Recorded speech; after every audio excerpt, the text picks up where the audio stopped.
last fight, I think. 5 hours, yeah. No. When you play for 5 hours and look where I'm at. Very beginning. From the very beginning, look. I've only played for a couple hours. We'll go back to the very beginning. 3, 2, 1. This done, done, done, done, done, done, done, done, done, done. And I didn't need to do the boss fight. No, I'm gonna kill myself. Didn't save. Oh wait, I did. Look. Look. Now I just gotta get the key. I'll get back here somewhere after this boss, but I'm pretty sure. But it's not long for a foot rating. There. Halfway through his sprint, Sonic kicked it and stopped. Why did he stop it? White blood, striking at the air just to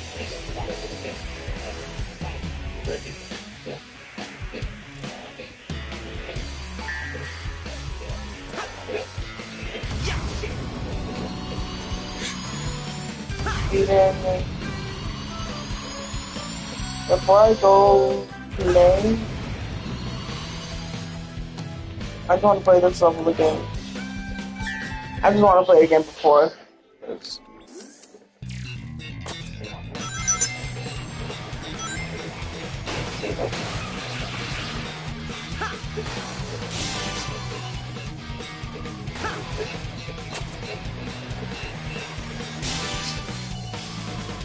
I think my friend night and that was fun.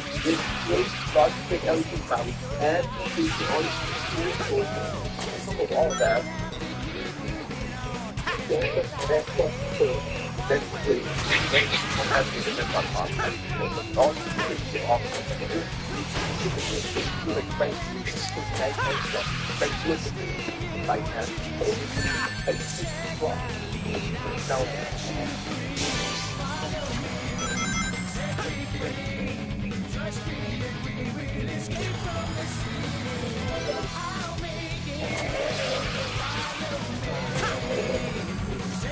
Later character Tail, you really not face her peril.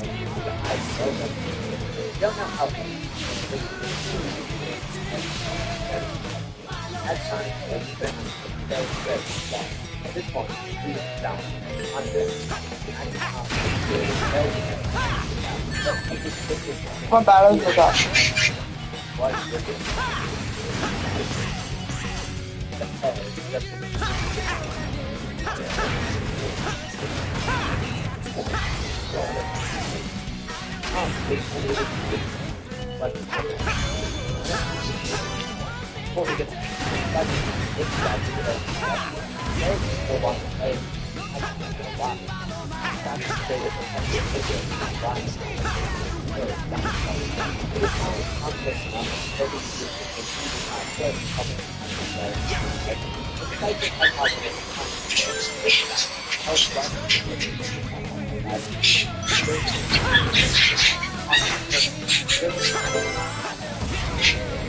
Stop my track, form the 111.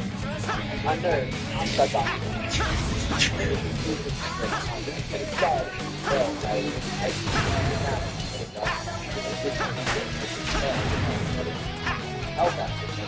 Why did you give us run away? The guys are stuck down.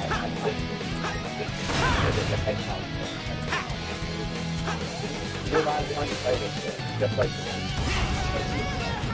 What do you want? The Sonic brings the gun.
The story ends with Oh, no way. before Thompson Jr. shut down.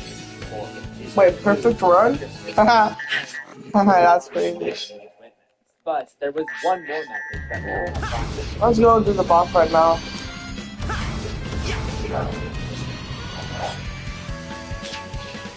finally understanding Kyle's cryptic warning, he desperately tries to remove the disk from his computer as he knows that. After a few panicked moments tick past without resolution, the computer leaves back up. I'm gonna go eat something before.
And they made the comparison to The Exorcist, but that comparison only works when looking at the themes, because the general reception between these two horrors could not be more different. In fact, the popularity of Sonic.exe has more to do with what came after JC the Hyena uploaded his story, rather than anything that he cooked up himself. After the post went live, he was raked over the coals for a story that many felt was poorly written, derivative, and riddled with enough cliches to send a fortune cookie writer into retirement. But something would happen that would cause this story to take off as fast as the Blue Ravens.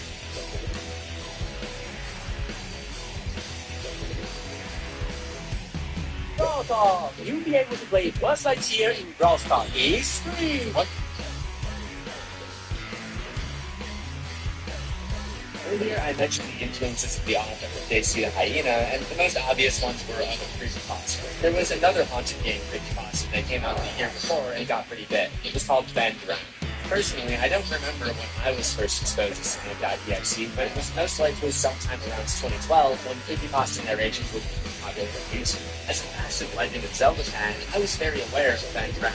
It's about a college sophomore who discovers a haunted Nintendo 64 cartridge of The Legend of Zelda Majora's Mask. Like Sonic.exe, madness ensued. It's obvious that this was probably the single biggest motivator behind Sonic.exe, but Ben Drown was also just a product of a general fascination that gamers had with glitches and creepy video game secrets in an era before online patches and over-the-air updates to games. There had always been urban legends about games that would be circulated in the playground at school when I was a kid, but as gaming became the biggest topic online, more people became aware of these eerie Easter eggs. And one of the secrets that came to light was from the Sonic franchise way back in 1993 during the release of Sonic's first outing on Sega's, at the time, latest and greatest console, the Sega CD. The new system boasted superior Sonic graphics, more fluid gameplay, and even the option for an animated OP.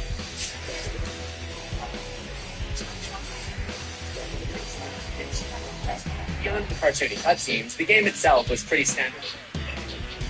Bright sprites, old-school platforming, and loop-the-loops taken at breakneck speed. But this particular release featured a hidden sound menu, accessed by inputting a specific code that, once activated, unlocked an alternate version of everyone's favorite hedgehog that rattled unsuspecting players. Rollins. No pun intended.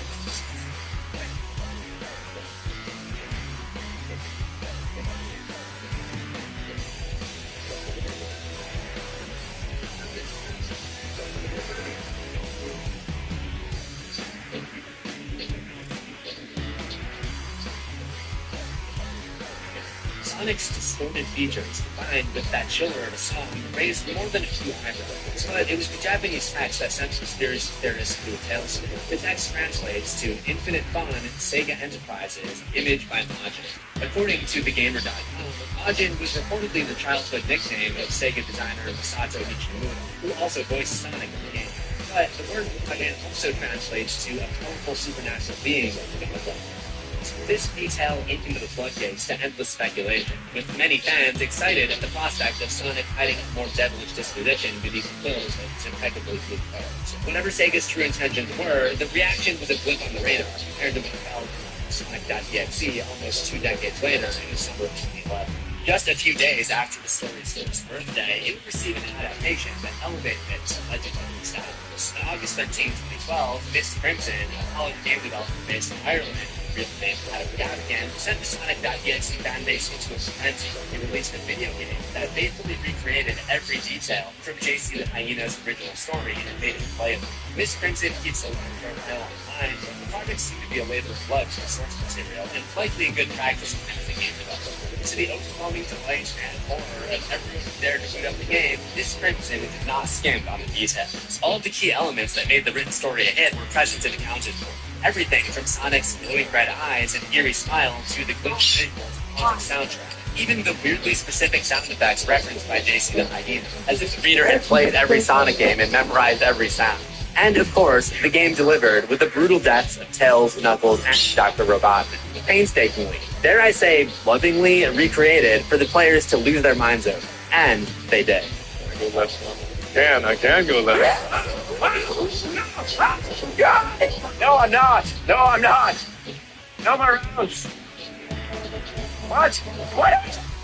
Gaming creators of the day, PewDiePie, played the game on their channels and leveraged the massive popularity of their respective audiences to get the word out. Around this time, the original text story was boosted by some video narrations, most notably a reading by the legendary Mr. Sonic. His eyes were pitch black. Two glowing red dots staring right at me. The game kind of came to overshadow the story, with the images presented in it becoming synonymous with the idea of Sonic.exe. I don't think I'd be here talking about it if the game hadn't made the story what it is today. In the same way that The Godfather probably isn't relevant today if not for the movie. But maybe the biggest draw, the element that gave the game real staying power, were all the Easter eggs and personal flourishes baked into the code. These subtle and not so subtle touches elevated the source material to new heights of depravity. Most notably, a game over screen that shows the severed head of Knuckles.